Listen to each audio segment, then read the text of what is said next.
Природа – це все навколишнє середовище, яке існувало тут задовго до появи людини. Природні об'єкти, рослини та тварини.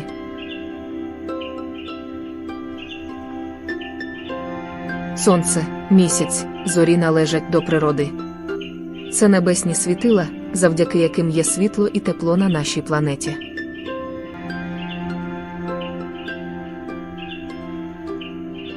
Хмари, вода, повітря теж є частиною природи. Без води, повітря і хмар життя на землі було б неможливим.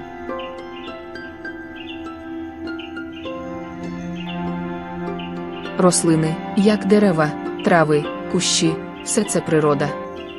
Рослини дають нам її, кисень і прикрашають нашу планету своєю красою. Гриби також належать до царства природи. Деякі гриби їстівні та смачні, інші – отруйні, тому не збирай їх без дорослих.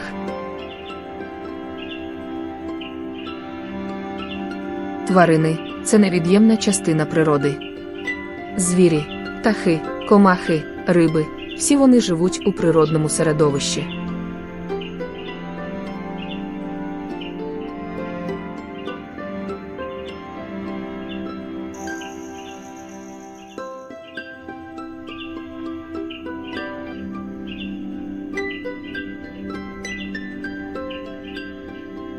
Як ми можемо любити та захищати природу? Не смітити, економити воду та електроенергію, висаджувати дерева та квіти. Природа – наш спільний дім. Що станеться, якщо ми будемо нехтувати природою? Якщо ми будемо забруднювати повітря, воду та знищувати рослини, на землі стане складно жити.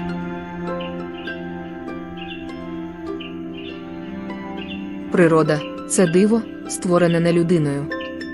Любіть і бережіть природу, адже вона дає нам життя.